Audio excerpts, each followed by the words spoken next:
What is going on, people? Welcome back into the channel. Today, we've got a very special guest on the channel, the man who lives rent-free on my TikTok For You page, the man who keeps me up to date on every single big football match in the world, and the man who keeps Weatherspoons in business. It is Conna Chahal. What is going on? Woo, Joner, fat guy. I didn't actually ask if I can swear. Can I swear? Yeah, you can swear. Get in. Yeah, mate, I'm all good. How are you, mate? I'm great, bro. I'm great. I mean, the postseason blues after the Coventry City season ending, the trip ending, but it's chill. We've got the World Cup coming up. But I mean, while we're on the topic of Cov, because of course, fellow Cov fan, I see the kit right there. How are you adjusting to the season ending, bro? I know there's some big games, and obviously you're tapped into all that, like Arsenal, Man City, that stuff. But how you adjust to the championship being over? Yeah, it was a weird one because it was like so much pent up like nerves throughout the entire season, I think. And then especially towards the end. And then towards the end, when we started to pull away, it was more about, okay, it was almost nerves about the celebration. And then obviously Bobby Thomas scores the goal. And I promise you that next well, to be fair, that next 2-3 weeks, I honestly couldn't even tell you what happened, but I just know it was the best time of my entire life. That was unbelievable. And then I think the Blues have come more of the post celebrations being over rather than the actual season being over, if you know what I mean. Because now, I'll be honest, the World Cup will be great and it'll tide us over beautifully to the league. But I literally just want to start the season now. I was going through at the pub the other day. The away days next season: Liverpool, Manchester, Leeds. Oh, we're going some good cities, man. We're gonna be there. It's gonna be so good. I hope I can get on a couple of away days. I'm currently at 2 of 92. So hey, there you go. I'm working my way up slowly. The only way is up, bro. Yeah, nah, the festivities were absolutely insane. I was so happy to get over for a couple of them, but they started even before I was there. So that just goes to show how built different you British people are. Because when I came back, I went about 10 days straight. And, there were a couple days where it might have been lighter. Some days might have been heavier. But I was so sick to the point where I was just like, I'm never drinking again. And then the weekend rolls around and you know how it goes. But just monumental, bro. Monumental. Mate, it was so good. I think I did the maths when I went to the, I feel like it was last weekend. I did the maths where I was like, since the Bobby Thomas goal went in, I think I drank for almost 21 days straight.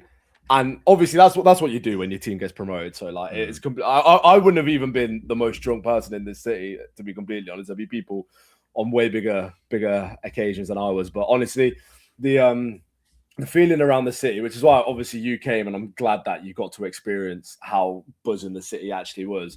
In-person interactions with everyone, you got it as well. It was just so good. Everyone was just so happy for such a long time. And then obviously now I went to the pub on Saturday and it was pretty empty. It's like everyone's finally had enough of it. So hopefully Premier League will give us some more memories to make. Yeah, they're definitely gonna be a bit more mixed, but we had a historic season. It was an amazing time, but looking forward to that. But I want to take it back to the beginning with you. So obviously, you're very prominent on TikTok. A lot of people probably know you from TikTok and then YouTube as well and things like that. How'd you get into content creation? I'm sure you've answered a million times, but I find it so interesting to hear how people get into it. Yeah, so it was 2022, and I remember because I'd always... So I went to a lot of, contrary to Twitter opinion, I went to a lot of Cov games back in like 2016, 17 era. And I remember I always used to like take videos or pictures of like what was happening in the ground or on the pitch, sorry. And I remember thinking like, I kind of want to do something like that and just post it on TikTok, see how it does. And the first time I did it was Cov Blues, and I remember the game ending 0-0. So the video got about 200 views. No one cared on TikTok. But I remember after that thinking like, this is like quite fun, like something enjoyable. So I started putting my face in them a little bit more. And then obviously with that, it was like a bit on and off. But it was the summer as well that went straight into the World Cup, which was obviously in the winter. But that whole summer, I was like, I love the World Cup. The World Cup will always be my favorite sporting tournament ever. And then the World Cup started, and I started making content around the World Cup. And because I'm such a World Cup like brainiac, I just love everything to do with the World Cup. I think that's when it started to like do a little bit better. All of a sudden, I was seeing like 1,000 views, and I was seeing 10,000 views. And then before 2022 was over, I hit 10K on TikTok, which was like mental to me. And then after that, I was like, nah, like I'm just gonna keep on posting, keep on doing the stuff, talking about what we'll do well at that time, and then over time, we're still talking about Cov, still talking about everything like that. But it was really fun to do, mate. And it was, to be honest, I owe a lot to the 2022 World Cup because it was massive. Yeah, for sure. I saw you just hit 300K on TikTok, right? Yeah, I did, mate. Yeah. Congrats. Is there like some crazy forfeit you have to do attached to it now as well? Nah, so if Arsenal win the league and I hit 350K, but like there isn't like a time limit on when I hit 350K, which I should have thought about, but I didn't think Arsenal would win the league. So I did it before a ball was kicked this season. I'm going to have to get some sort of like Mikel Arteta tattoo, but I think I'm just going to make it really small and in an area of my body that no one will ever see. So that is going to be, that'll be interesting. Well, yeah. Shit. Wait, so I need to join you. I need to get a Cov tattoo. That's what I need to do. The Cov tattoo. I'm loving it. I actually was just looking at it today. It healed properly. I was a bit nervous because I got it the Friday before Watford away. So the next day I get the tattoo. I'm out and about, and then Monday is the festival. But luckily, it did heal good. I was just applying the cream all the time. Do you have any tattoos? No, well, I had to get one for a TikTok forfeit. It's a bit lower on the body. I'm not going to get my chebs out for your channel, but it's really small. It's a tattoo of Nicholas Jackson because Chelsea won the Club World Cup. But I've been thinking about. I was thinking about getting a Cov tattoo and a tattoo of my dog.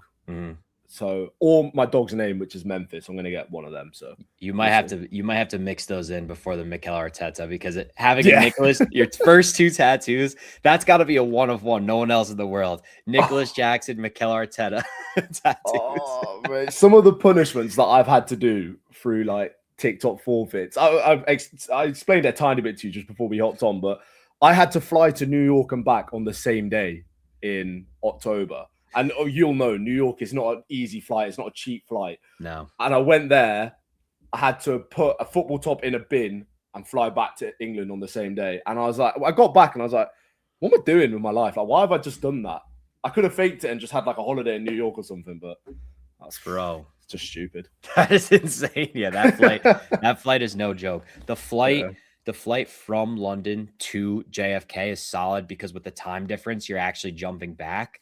But when you go from New York to London, it's the worst because you have to jump forward 5 hours. But the worst thing about it was I went to Newark Airport, which it's not even in New York. I think it's in New Jersey. Yeah, it's in New Jersey. I got out and did it all in I was in.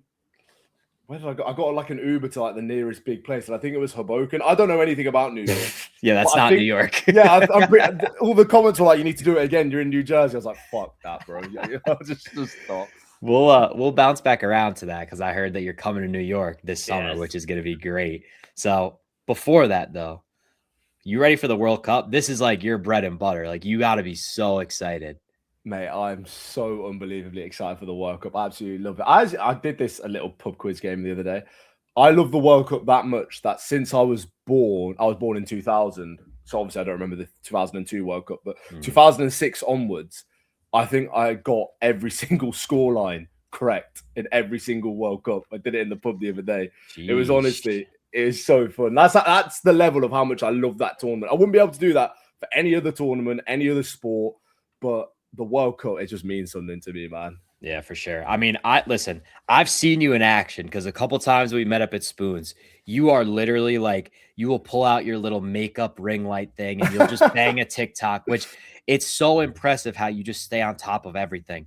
Do you actually have like a set plan for the World Cup? Because I saw the Twitter or the job posting where they're looking to pay someone $50K to watch every single game, but like, obviously that's what you're going to be doing already. Like, are you like structuring this, or are you literally just raw dogging it and going in and just saying like, I'm going to have the TV on for every game and I'm just going to do whatever? Or do you have like a plan for the World Cup? Nah, you know what? I think I'm just going to watch every game and try maybe make a video on every single game. Obviously some won't do as well as others. Like no one's going to care about Cote d'Ivoire versus Curacao, but like, I'm still going to watch it. That's why I love the World Cup. So I feel like if I'm going to watch it anyway, I'm just going to be too excited to not make videos about it kind of thing. Yeah. But I saw your DAZN thing for America, which is another thing I was like interested in. Obviously, probably not for England because there's going to be a lot more people who are a lot more passionate about England than I am, to be completely frank. But there's a few countries there that I've still got connections to. I'm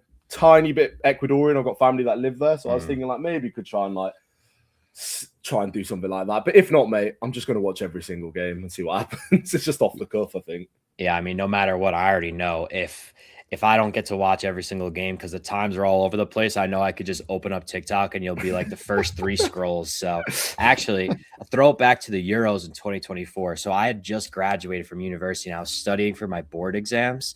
And obviously, when you do that, like you take a couple months off before you start your career because you're not certified yet. And it was during the Euros. So it was like the perfect excuse to like, I would like sit at my dining room table and like half study but half watch the games, and it was so much fun. So it's got me so excited for the World Cup this summer. I mean, it's gonna be great. As of right now, I'm not going to any games, but I've been seeing the prices drop like crazy. Yeah, and they will continue to drop as Yeah. well. That's been like, there's one game I'm eyeing up so hard, and I'm going to be completely honest to your viewers here. Colombia versus Portugal in Miami. Oh my God, the amount of like, first of all, Ronaldo might be there. Who doesn't want to see Ronaldo? And second of all, Colombian women in Miami. Oh my God! And I know you're a married man and you won't be involved in this conversation, but I'm not. I'm a single man. Colombian women of Miami. Hopefully I'll be seeing you. Hopefully, you might find your wife. Yeah, maybe not. But no, that would be crazy. Right now I'm actually eyeing because so I live in New York, as you know. I'm actually closer to BMO Field in Toronto than MetLife. So I've been eyeing up those games a little bit. But I will say, and I'm just going to put this out there now, I may have a YouTube video coming on it. I went to watch Canada versus Iceland friendly in the last international break, and I saw like the scaffolding of the extra 18,000 seats they put in. I don't think they have the infrastructure to support that many extra people because at halftime, and this is a meaningless game. So I mean, yes, more people are probably going to be out of their seats trying to go to the concourse and whatnot, but I missed about 15 minutes of the second half because it was literally just so squished in there. So I'm a little nervous about that of when people are going out to get drinks and stuff, but you figure people are spending that much money, they're probably not gonna leave their seats for too much of the time. Like if I'm paying that premium for a World Cup game, I'm getting my drink before, and then I'm probably not getting up again unless I have to go to the bathroom. Yeah, that's the thing, because obviously you live in the States, so you'd be able to give a better gauge of it. Yeah, it feels like the whole World Cup just isn't being advertised as much as it probably should. No. I don't know. I feel like every other World Cup in my life, including the Qatar one, which I thought the World Cup being in the winter was a farce anyway, but that was advertised a lot more. So in the States, is it at least getting like pushed out to locals? So this is kind of me just like taking someone else's like opinion that I heard, but it does make sense. I listened to someone a couple weeks ago talk about like in America, the way things are advertised is like if you tell someone about something like a month or two before, they're not really going to pay attention to it. But then like the weeks leading up to it, it's really going to start to ramp up. And since I got back from Cov, so I got back from Cov about, I want to say May 5th or 6th, I've been seeing like so much more World Cup stuff. Like every single store has World Cup things, and I've been seeing like the advertising starting to roll out. So I feel like now the hype is really starting to build, and like, I mean, it's now or never, but every store you go into now is definitely advertising it. I think this could potentially be like one of the biggest summers for the sport in America, like ever. I just hope that it really, comes across well. I know there's going to be a lot of issues with like pricing and transportation and things like that. And I've looked into that, and you might be able to give a better answer. But apparently FIFA are setting these prices, but because America doesn't have laws in place that put a ceiling on what you can charge for things, that's why like the transportation, the ticket prices are so high. I do think like they are kind of like trying to cater some World Cup games to just maybe have loads of celebrities almost in the crowd, because which average Joe is just going to be able to afford that. I know I wouldn't be able to afford going to any of those World Cup games. That's why when I go to America, it'll be in August. It won't be during the World Cup. But just a kind of on the whole World Cup point, it being in America, obviously you'll be supporting the US team. Do you actually think you have even a slither of a chance being the host nation? No, Absolutely not. I'm not like, of course I'm backing USA and I'm supporting them. I mean, we've literally got like, I've got a club player that's probably going to be on the roster and be like one of the Yeah. first men off the bench with Haji Wright. But I don't, I could see us getting out of our group for sure. I think anything past getting out of our group is what I would expect. If we don't get out of our group, which we didn't get out of our group in Copa America the couple years ago, which was probably one of the biggest like disappointments I've ever seen as a U.S. men's national team fan.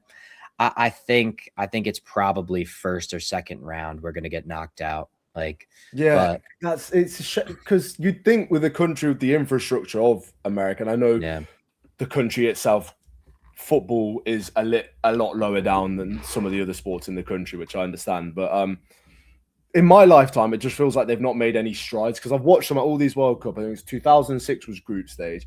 Then 2010 they get out their group, but then Ghana beat them straight away. Then 2014 they get out their group, they beat Ronaldo, and I think maybe this is the time they have a bit of a run. Then Belgium beat them, and it all in 2018. I even remember what happened. I don't think they was even there in 2018. we weren't in the World Cup. Yeah, and then 2022, same thing, round of 16 to the Netherlands, and it's just like you've not made it past the round of 16 once in my lifetime. You'd think 25 years at some point, a country the size of America, with how much they do care about sports, they would have assembled 11 footy players to get them past that hump. But it hasn't happened. And I don't know, maybe this time with them being the host, but I feel like you're a bit of a sleeping giant. It's frustrating because like everything you just listed is like we have the infrastructure, but I mean, you say there's infrastructure, but I think there is actually like a very inherent problem with the way that we develop talent here. It's a lot of pay to play and things like that. And unless you're like that top 1% that get picked up by a team. So like, Tyler Adams, Bournemouth, Yeah. CDM. So he's actually from the same town as me. I don't know him directly. We just have mutual friends. And he got picked up by Red Bulls, like NYC, in NYC at like, he had to have been like somewhere in his teenage years. And so from that point, he was kind of like in, and he was like not able to play for our school team and things like that. And right. He was like one of the ones that I guess you could say got lucky. And I don't know if he had to pay to enter that. I would assume not, because someone, realized that he had potential. But yeah, there's not a lot of funding that goes into it. And then of course, it's just not very popular here. Like, you obviously know, like, you're a big basketball fan. Basketball is pretty popular here, but like our main sport is my football, like NFL football. Yeah. I'd say that's our most popular, which is slowly actually disseminating into England, which is pretty cool with the Jaguars. They have London owners. They actually just announced some the international tour games. I think there's going to be 2 games in London this year, which is pretty cool. Yeah, no, I get, like, I've got English mates who are NFL fans, and every time I've tried to watch it, like, it is fun. I know the NBA stop-start, but NFL is just too stop-start for me sometimes, and it's hard to get into as a new fan, I suppose. But yeah, you're probably right. With all the infrastructure, at the end of the day, they're going to be multi-sport pitches, and they're going to be more interested in playing, well, American football than soccer on these pitches. So I suppose that's why you've not made the leap to the quarterfinals or anything yet. But then again, England, the home of football, USA, not the home of football. In my lifetime, neither of them have won anything. So there you go. Yeah, I mean, we'll see. So who are you actually backing this World Cup then? Because I remember seeing your TikTok on it. Yeah. So without getting like too crazy deep, because that's not the kind of chat this is, but obviously growing up, loved England, lived here, was no-brainer, support England no matter what. More recently, countries just, I actually blame Twitter. I think Twitter's a cesspit for more than one reason. I agree. I think it's just opened England up to more racism than there's ever been. And I still kind of like try to ignore it. But last World Cup, watching England versus France when Kane missed the penalty, I just got like a lot of actual in-person racial abuse. And in-person's way, Twitter, I don't care. In-person's crazy. So after that incident, to be honest, I kind of stopped caring about England. And then I posted a video of me wearing an England top just talking about England's footy team, and I got loads of DMs, and I was like, realistically, this ain't really the team I want to back and support as much. And in all these World Cups in the past, I've always had, they've not been at every single World Cup, but as I said earlier, I've got Ecuadorian roots, I've got Ecuadorian family. So I'll probably just back them, to be completely honest, mate. Like the first game I ever watched that I can probably remember was because of my Ecuadorian family at the 2006 World Cup. Ecuador beat Poland 2-0. I remember being super happy about that. So Yeah. I literally probably will just support Ecuador. I'll still want England to do well. Yeah. But I'll probably care more about Ecuador this time around. Yeah, fair play. I agree. I mean, being like something that people don't talk about enough is like when you put yourself out on the internet and you're kind of like a minority in some kind of sport, and like what you've dealt with is completely different to what I've dealt with, but there are similarities of like being an American in like a British heavy sport. People will just automatically discredit you from the beginning, and it's just like it's so hard. It gets hard to ignore, but the in-person shit is crazy. That is in person's like Twitter, like you said, like you expect, like even like you, who's so like well liked in this city and everything. Even I saw you getting shit on Twitter, and I was like, "There's no way you've seen like a guy from America come over, like embrace the culture and just have a laugh, basically." Yeah, I don't know how you're giving him hate, and then obviously you saw me when we got promoted. I was getting a bunch of shit for it, and it's just like, what's the point? Just enjoy your life. Just have a laugh. Go to the pub, have a pint, touch some grass. I always think about it from like my perspective. So I would say my favorite sport outside of football is like my American football. So my favorite team is the Buffalo Bills. I live in Buffalo, obviously. And I was at a tailgate, which by the way, we need to get you to a Buffalo Bills tailgate. You would love it so much. It is so different than European like tailgates and sports and things like that. We might throw you through a table. Do you know anything about that?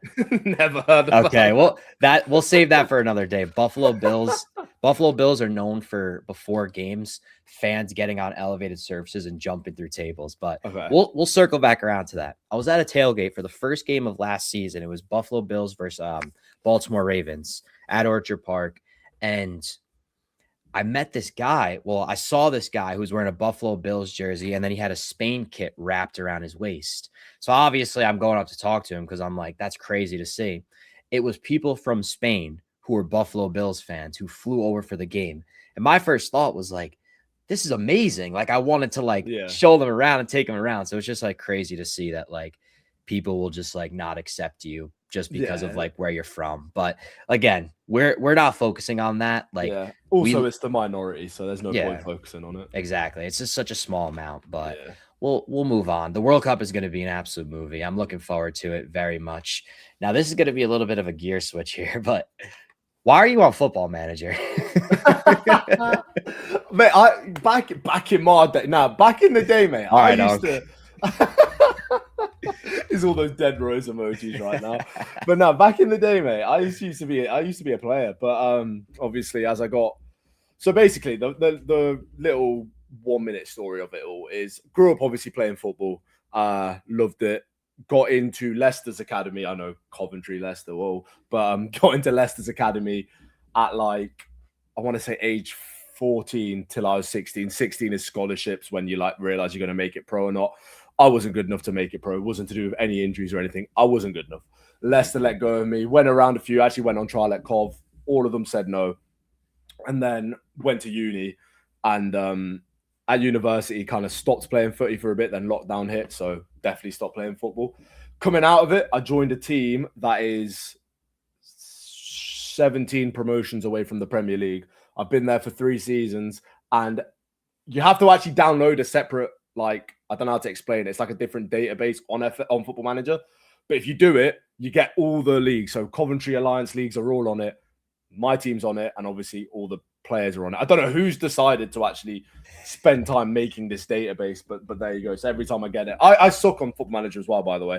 My guy's got a long throw in and you can't do anything else. But that's about it, mate. That's how I'm on Football Manager, just because I play really, really low level football.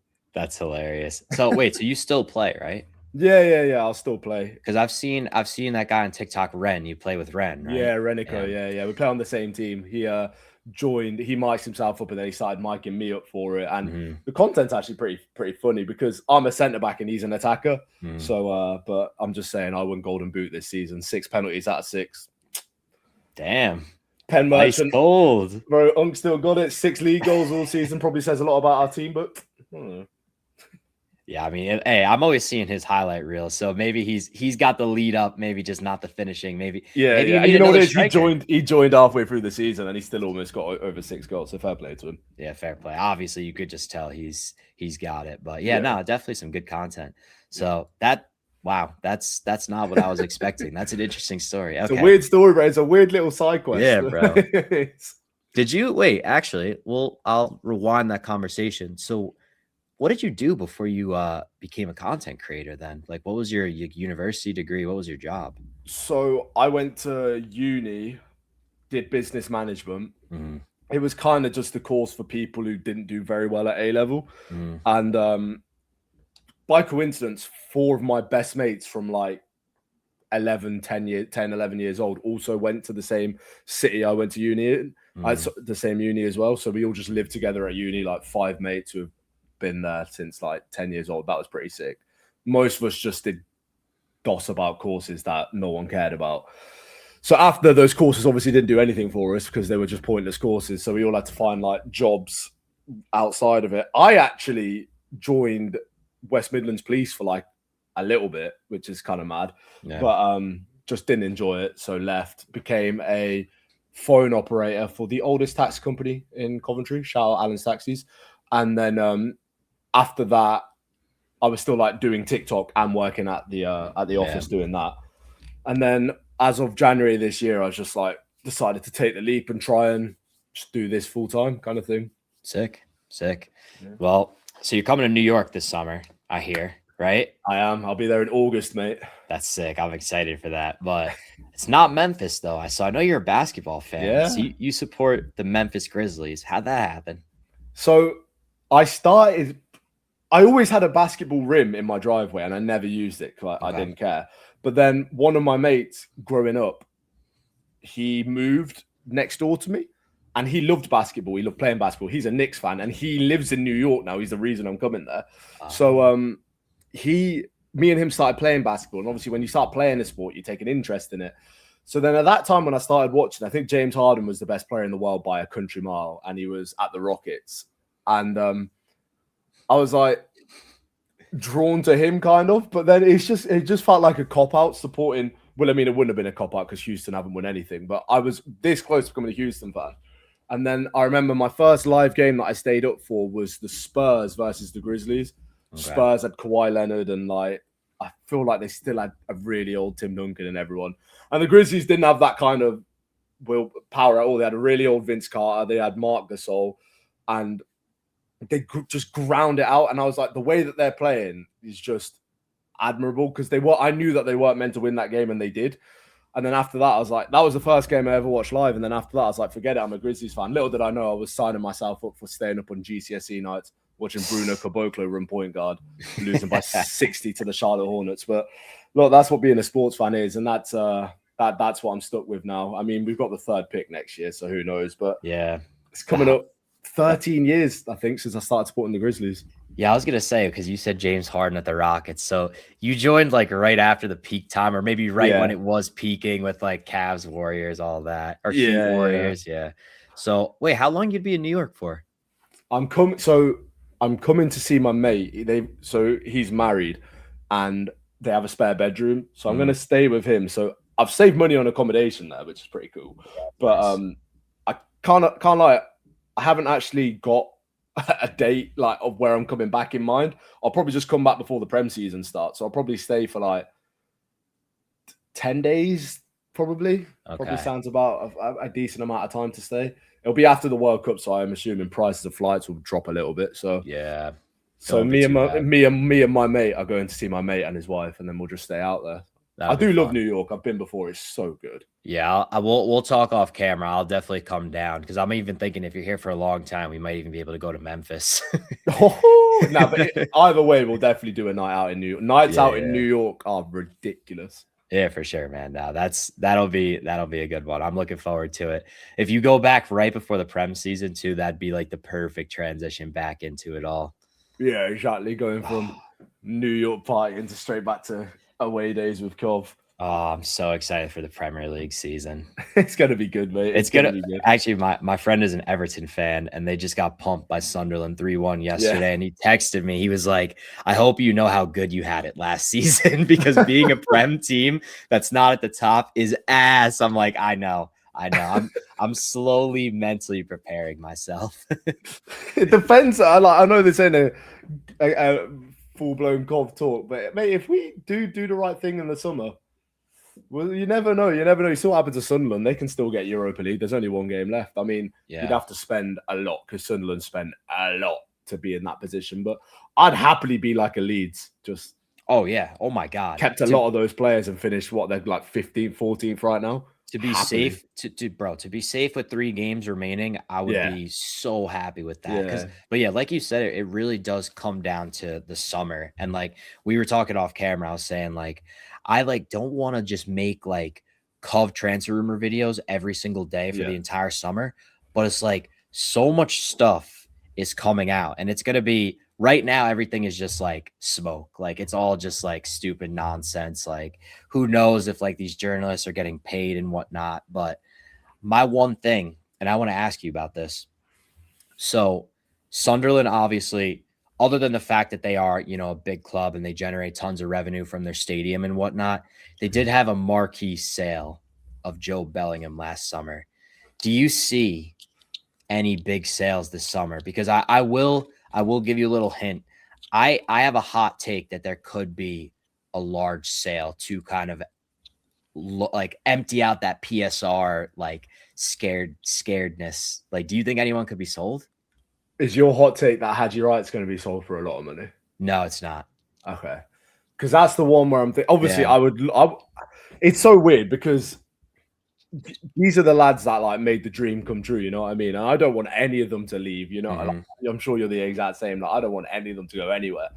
But if I was to guess that one of them would go, I would probably get. I say Hadji Wright, but he's stuck with us all the way through the championship, and it's like now that we're in the Prem, maybe he won't do that. But Yeah. I feel like if there was like one of our players that a team like an Everton or because strikers in the Prem are just so hard to come by. I feel like that Hadji Wright would be the one where a team might gamble a 35, 40 mil on genuinely and just be like, forget it, let's go for it.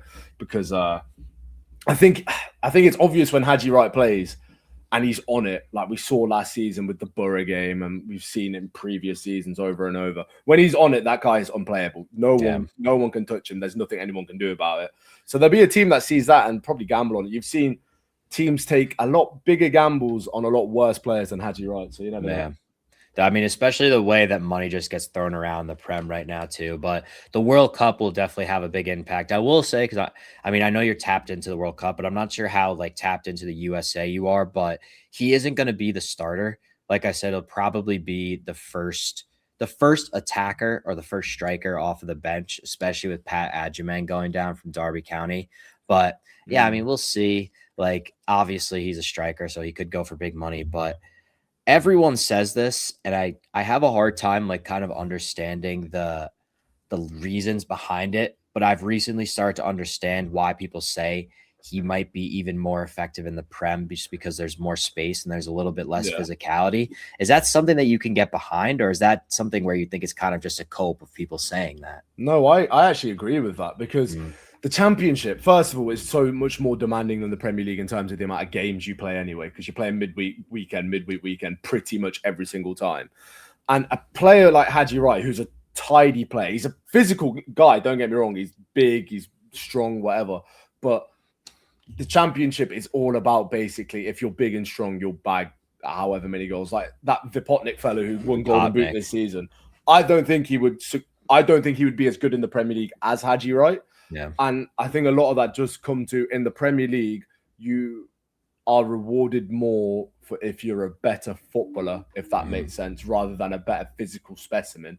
So I think that's where Hadji Wright could shine in the Premier League a little bit, but just a little bit more time, more space. You've seen it before, like Patrick Bamford's not the most physically imposing striker on the planet, but when Leeds went up in lockdown, he bagged about 20 goals in the Premier League because all of a sudden he had all that space and everything. He got himself into the England setup, and no one would have said that about Patrick Bamford getting shoulder to shoulder in the championship. So it can happen. Hopefully it does happen. But either way, like I said before, I just don't want any of the players to leave. I think I've fallen in love with every single one of them. And yeah, just to circle back around to what I was saying, and like just to preface too, I absolutely don't want this to happen, but I could see a big sale of like someone like a Milan Van like considering like last summer he was linked with a 20 million pound move to, was it Wolfsburg, I believe. So was Josh Sargent, and that fell through, to be fair. So it could have just been smoke. But I just wonder if you're trying to replicate the Sunderland model, but I know Doug King is definitely not like using that as a blueprint, because he literally said that on a podcast. You do kind of want to like give yourself some wiggle room with the PSR. I don't know though. I think he's ready for the Prem, and I think he'll do really well. And he's like the heartbeat of the locker room. So there's a lot of tough decisions. There's so many. Like that would break that right there. Him or Jada Silva or Bobby Thomas leaving would probably, those three right there would break my heart the most, I think. So that's all. And I get what you mean, because last summer it looked like he was off. It looked like he was completely done. Like, I thought it was over the line. Everything, we'd all pretty much said our byes, and like he stayed, and he was brilliant this season. Like you said, he is ready for the Prem. Yeah. Like you said, I wouldn't be surprised if there's other teams looking at him, especially in the Premier League, which like you actually have to think about these things. Premier League is a long throwing league now, and he's got a monster long throw in. It's just one of those things, bro. He could go anywhere. That guy, man. I've personally seen Milan Van Ewijk play basketball. That guy's got bionic arms, bro. He's ridiculous. Bro, you should get him to New York. Try and 1v1 him, bro. Nah, any person that's not from the USA playing basketball, there's such a, it's the same. It's the same for me. If I tried to play, like, even if I played like Sunday League, I'd get absolutely cooked. Like, there's such a difference. Like when I went to LA earlier last year, and I went to Venice Beach, and obviously Venice Beach has got hoopers, and like, me and my mates think like we're good in England. Like when we play here, we don't normally lose very often. And I turned up in my sliders at the beach thinking, we'll play these guys. There was like these old heads, and like we're like, we'll beat these. We went into like I think it was like 1st to 24 because I think they changed it from 21 for Kobe. We went like 7-0 up. I was like hitting some threes. My friend was hitting them, and then out of nowhere, this guy all of a sudden does like this Lonzo Ball jump shot like 4 times in a row over our heads. I was like, what? I had a Mike Bibby jersey on. He said, I remember him when he was in college. I was like, Mike Bibby was playing before I was alive. What's going on? And next thing you know, we're 24-10 down. Like, how's that just happened to us? We never get battered like that. And they weren't even trying that hard, and they were like all in their 40s. Nah, those unks, bro, they got it. They're you know what they are? They're deadly with like whatever shots they're good at, like a little mid-range jumper. Like, we'll definitely have to play some pickup when you come to New York. When I come to New York, we'll play some basketball. I'm buzzing for that. We're not going to Rucker Park. We're not going anywhere crazy like that, though, because even me myself, I'd have a tough time staying up with that. I'm not a big fan of like street ball, and like viewers are not going to care about this anymore because this is basketball. But I have to say it. I'm not like, you have to pick and choose when and where you play pickup, because there's just some pickup runs that, and I'm sure it's the same in footy, where people just want to like hard foul and get into arguments and fights. Mate, like play 5-a-side at a goals in Power League in Tile Hill. Oh my God. Go play 5-a-side there. Like, these are people who have just finished work and they're just angry at the world, and they just want your Achilles. And it's just like, what are we doing here, bro? We've all got work tomorrow. Why are you cropping me? But yeah, bro. Well, anyways, before we end it off, last thing I'll say, just give me one like either realistic or dream signing for Cov this summer. Putting you on the spot a little bit here, but I'll give you the option to go either, dream or like someone that maybe you could see being as like a sound option for us next season. See, my dream one was if Spurs went down, I really wanted Maddison to come home. Cov, born and bred, grew up about 5 minutes away from me. I love that bloke so much. I've personally been to casinos, not with James Maddison, but he's been there, and he's just such a good laugh. But I feel like that's out the window now that Spurs are staying up. So forget about him. I thought Mount could cook, but all these names like would never have associated with Cov when we were ducking around League Two. Yeah, it's hard to tell if they're actually real or not. So like Troy Parrott, Mason Mount. I mean, a little bit more realistic. I've seen like a Ross Barkley, which I'm not personally too keen on. I'd rather dip into the European market for that price. But yeah.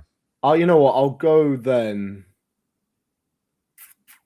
I do think Troy Parrott would be really good. I think he's so underrated. People don't rate him, but Yeah. I think he's a good player. I feel inclined to say Troy Parrott because then if we sign him and he bags 20 goals in his first season, this would be quite cold. I'm going to go with Troy Parrott. Nah. But hey, if it works out, then it works out. Yeah. Yeah, mate. I just aura farming for cold edits. As soon as Troy Parrott gets that goal, they come back to this moment. I mean, Easy. to be fair, he is one of the coldest strikers in Europe right now. At least maybe a month or two ago, it's kind of cooled off a little bit. But Yeah, know, bro. He almost dragged Ireland kicking and screaming to that World Cup. So literally. there you go. All right, bro. Well, thanks for coming on. Great little chat. Looking forward to seeing you in New York in August. That'll be a great time. Pleasure, mate. Anytime, anytime. Everyone go subscribe to Joner Fat Cat. And obviously, you probably already follow him, but follow Conna Chahal on TikTok. You doing any YouTube soon, bro?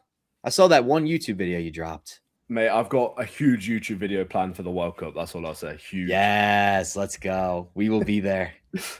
I'll leave your link in the bio. Thanks, people. Nice one, mate. Peace out. Thanks again to Apex TCL for sponsoring this video. I hope you guys enjoyed. As you know, you can get his links down below in the description. He streams on TikTok from Monday to Saturday from 7 p.m. UK on. He will get you all of your Pokemon, One Piece, and sports trading cards needs. Go check him out. Cov guy, season ticket holder. Great fella. Peace out. Thanks for listening.